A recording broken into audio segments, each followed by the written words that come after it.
أعوذ بالله من الشيطان الرجيم بسم الله الرحمن الرحيم Salam alaikum.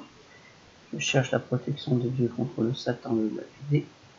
De par le nom de Dieu tout clément et tout plein de miséricorde, que la paix soit sur vous. Demain, paraît-il, ce sera la fête des mères. Comme s'il fallait attendre le 24 mai, donc demain, pour y penser. L'amour d'une mère, c'est tous les jours de sa vie que cela doit être éprouvé et vécu. Le droit et le respect des parents, qu'en est-il réellement? L'humain en général, et le musulman en particulier, ça veut dire celui qui est croyant dans l'obéissance et la crainte de Dieu, est convaincu des droits des parents sur leurs enfants. Ce dernier leur doit égard, obéissance et bonté. Non parce qu'ils lui ont donné le jour ou en contrepartie des bienfaits reçus, mais parce que Dieu, l'unique, le Très-Haut, a prescrit de leur obéir et de bien les traiter. Il a rendu solidaire leur obéissance à son propre droit et à être adoré seul et sans associé. Le respect des parents est une notion fondamentale de la foi monothéiste musulmane. Elle l'est aussi dans les autres religions monothéistes, celles qu'on dit les gens du livre. Voilà El-Kitab. C'est sur cette notion que repose la stabilité de la société entière. Un des principaux versets du Coran, la récitation révélée, nous fait allusion au type de relation qui doit unir les enfants aux parents au sein de la cellule familiale. Il est cité dans la sourate Al-Isra, le voyage nocturne, dans les versets 23 et 24, qui est de période mécoise qui occupe en juif la 50e place dans l'ordre chronologique. La lecture que nous faisons, c'est la lecture que nous avons par habitude à faire. Le verset 23, le verset le signe, le miracle, ayat, ton Seigneur t'ordonne de n'adorer que lui, de traiter, exceller avec bonté ton père et ta mère. Si l'un d'eux ou tous les deux atteignent auprès de toi un âge avancé, c'est-à-dire la vieillesse, ne leur dis pas ouf, ne leur manque pas de respect, mais adresse-leur des paroles affectueuses, généreuses.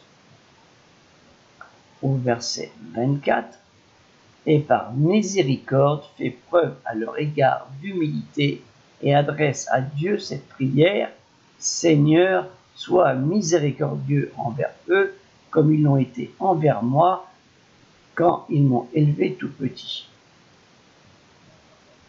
Ces passages de la parole divine montrent qu'après l'adoration de Dieu, l'obéissance, le respect aux parents est le devoir le plus important de tout être humain.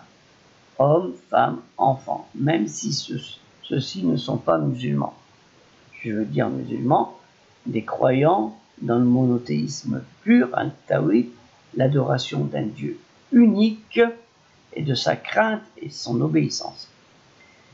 Le dernier des prophètes, messagers, avertisseurs de Dieu, l'unique, Muhammad sallallahu alayhi wa sallam, que la paix et la prière, bénédiction de Dieu soient sur lui, dernier d'une longue lignée de messagers, prophètes et avertisseurs, et que le salut et la paix soient sur eux, en est le bon exemple. Il nous arrive, pour diverses raisons, malheureusement, de l'oublier. D'après Anas ibn Malik, que Dieu l'agrée, le prophète, sur lui le salut et la paix, a dit « Celui à qui il plaît qu'on lui allonge la vie et qu'on augmente sa subsistance, qu'il se comporte avec ses parents avec piété et qu'il lie ses liens de parenté. » Rapporté par Ahmed et authentifié par Cheikh Albani dans son Sahih Tahrir. D'après Muhawiya ibn Jahima, que Dieu l'agrée, je me suis rendu vers le prophète, que la prière de Dieu et son salut soient sur lui, pour le consulter concernant le djihad. Alors le prophète, sur lui le salut et la paix, a dit, alors le terme djihad là, c'était le terme, il allait partir à la guerre, parce qu'il y a deux formes de djihad. Le djihad, c'est le djihad, mais le djihad, c'est du cœur, de son cœur. Et là, c'était un événement de guerre. Alors le prophète, que la prière de Dieu et son salut soit sur lui, m'a dit, as-tu des parents? J'ai dit oui. Le prophète, que la prière de Dieu et son salut soit sur lui, a dit, accroche-toi à eux, car le paradis est sur leurs pieds. C'est-à-dire, tant qu'ils sont vivants. Cela est plus loin encore dans le lien de la famille.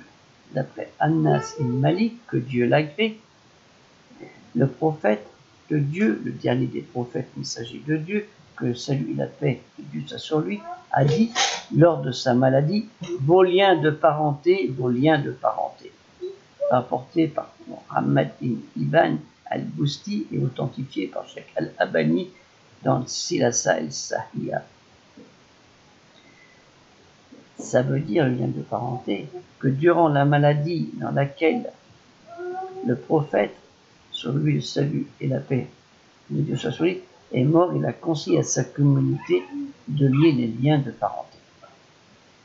Ceci comprend en premier lieu les parents, ensuite les frères, les sœurs, les oncles, les tantes.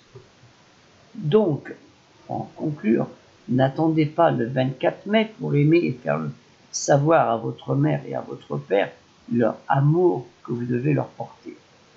Les fleurs, ça sert à rien. L'intention du cœur est bien meilleure.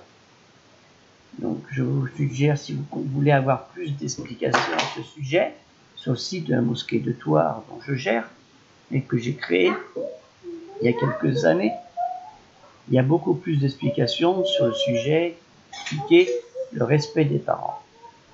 Donc, je vous souhaite une bonne journée et demain, pensez-y, le 24 mai, c'est pas des fleurs qui comptent, c'est votre cœur et l'intention que vous donnerez à vos parents. La paix soit sur vous.